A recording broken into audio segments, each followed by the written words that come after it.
بسم اللہ الرحمن الرحیم۔ السلام علیکم ورحمۃ اللہ وبرکاتہ۔ محترم حضرات، امید ہے آپ سب لوگ خیریت سے ہوں گے۔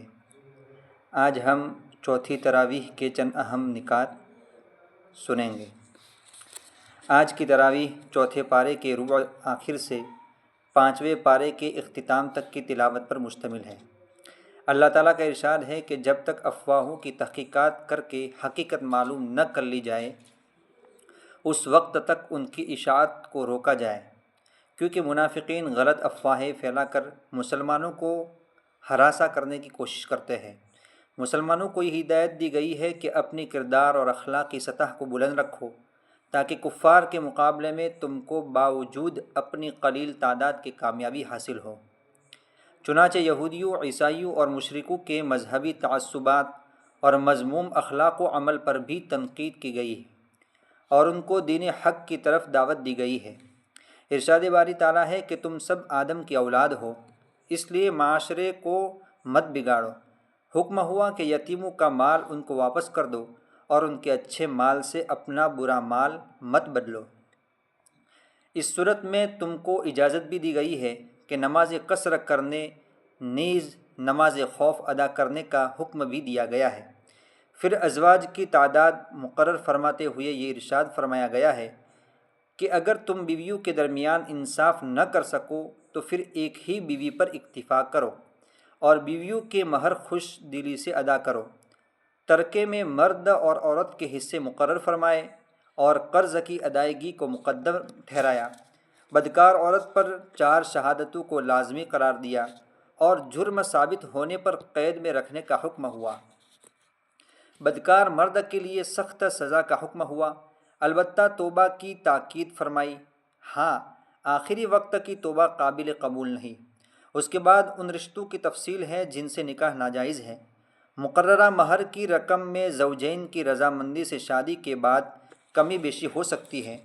متعہ محض شہوت رانی ہے، اس لیے حرام ہے۔ تجارت میں باہمی رضامندی سے مناسب منافع جائز ہے، لیکن ظلم اور ہیرا پھیری ناجائز ہے، جس کی سزا جہنم ہے۔ بڑے گناہوں سے بچنے کی کوشش، چھوٹے گناہ شرط توبہ معاف ہو جاتے ہیں۔ عورتیں اگر نافرمان اور قابو سے باہر ہو تو ان کو سزا دی جا سکتی ہے، لیکن سزا دینے کا بہانہ تلاش کرنا سخت گناہ ہے۔ زوجین میں اگر ناراضی ہو جائے اور باہم فیصلہ نہ ہو سکے تو ثالث مقرر کیا جا سکتا ہے۔ بخیل اور ناشکرے لوگوں کے لیے ذلت کا عذاب ہے۔ نشے اور ناپاکی کی حالت میں نماز ناجائز ہے۔ پانی میسر نہ ہونے کی صورت میں غسل، ناپاکی اور وضو کے بدلے تیمم جائز ہے۔ مسلمانوں کو امانتیں واپس کرنے، انصاف کرنے اور خیانت نہ کرنے کی تلقین فرمائی گئی ہے۔ جہاد کا حکم دیا گیا ہے اور شہادت کا مرتبہ بہت بلند اور اعلیٰ رکھا گیا ہے۔ مسلمانوں کے لیے موت سے ڈرنا بزدلی ہے۔ مسلمانوں کو جہاد کا حکم دیا گیا اور گواہی سیدھے اور صاف الفاظ میں دینا چاہیے۔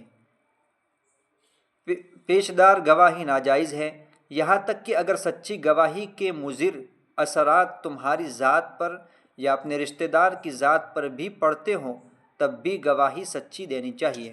ارشاد باری تعالیٰ ہے کہ شرک کو ہرگز معاف نہیں کیا جائے گا اور لغزشیں اس کی رحمت سے معاف ہو سکتی ہیں۔